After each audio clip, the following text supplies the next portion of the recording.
मैं एक private teacher हूँ। मेरे पेशे का सम्मान आज भी उतना ही है जितना एक सीमा पर रक्षा करने वाले शूरवीर जवान का है। मैं हर रोज नए मानकों पर परखा जाता हूँ। जितने सवालों के जवाब सरकार पूरे कार्यकाल में नहीं देती, उतने जवाब तो मैं रोज देता हूँ।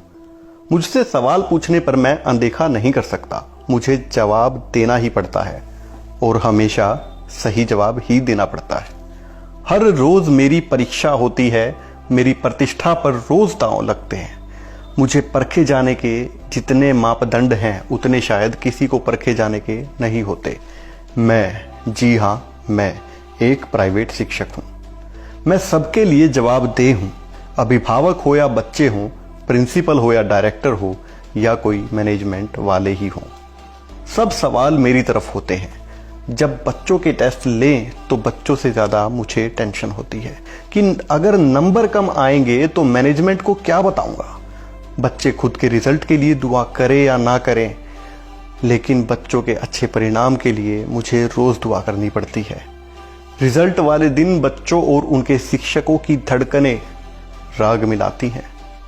खैर, परीक्षा तो हमारी रोज़ ही होती है, कभी एंटरटेनर बनकर, कभी धमकाकर, कभी समझाकर, तो कभी जोकर ही बनकर हम हंसा देते हैं। इस कोशिश में रहते हैं कि बच्चे अच्छे से सब समझ जाएं। बस आजकल हमारा सम्मान कम होने लगा है। लेकिन कोरोना के इस लॉकडाउन काल ने हमें सोचने पर मजबूर कर दिया है। ना हम बीपीएल वाले हैं, ना ही खाद्य सुरक्षा में हमने नाम लिखवाया, क्योंकि हम स्वयं समाज के आदर्श हैं। गरीबों की योजना का फायदा अगर गरीबों को मिले तो वो ठीक है।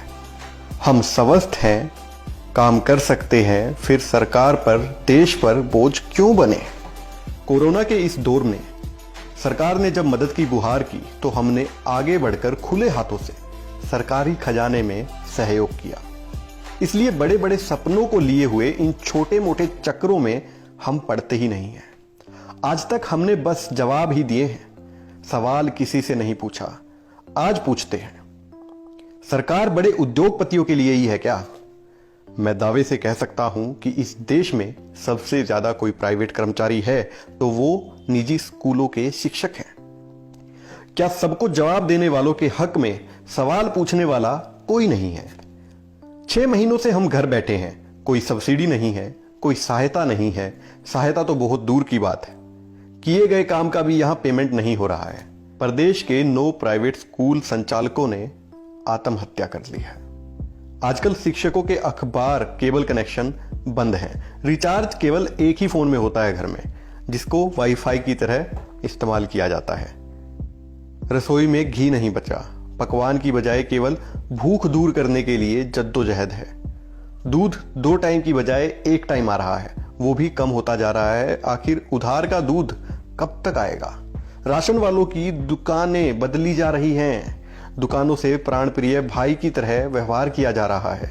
उनके बच्चों को फ्री में पढ़ा रहे हैं ताकि वो उधार चुकाने की जल्दी ना करें। सबसे उधार मांगकर हम पहले ही सुन चुके हैं, नहीं भाई और कितना दे।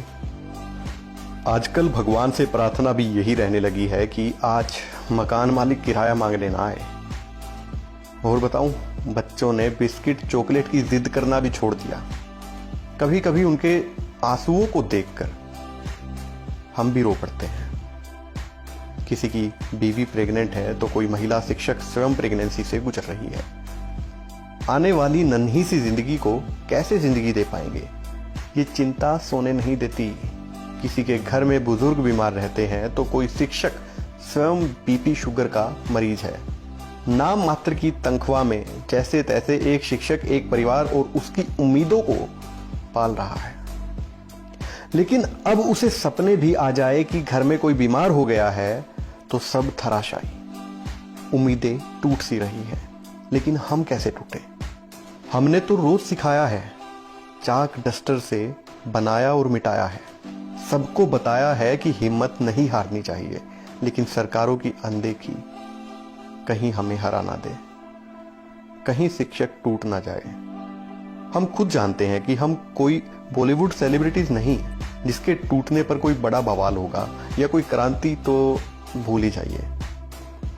एक शिक्षक इतना शांति से टूटता है कि अखबारों और सोशल मीडिया पर आवाज भी नहीं आती। मैं ये नहीं कह सकता कि हम शिक्षकों ने समाज पर एहसान कर दिया। मैं आपसे बदले में कोई आर्थिक सहायता भी नहीं मांग रहा हूं, नहीं मेरा कोई राजनीतिक स्वार्थ या एजेंडा है। मैं एक सीधा आदमी हूं।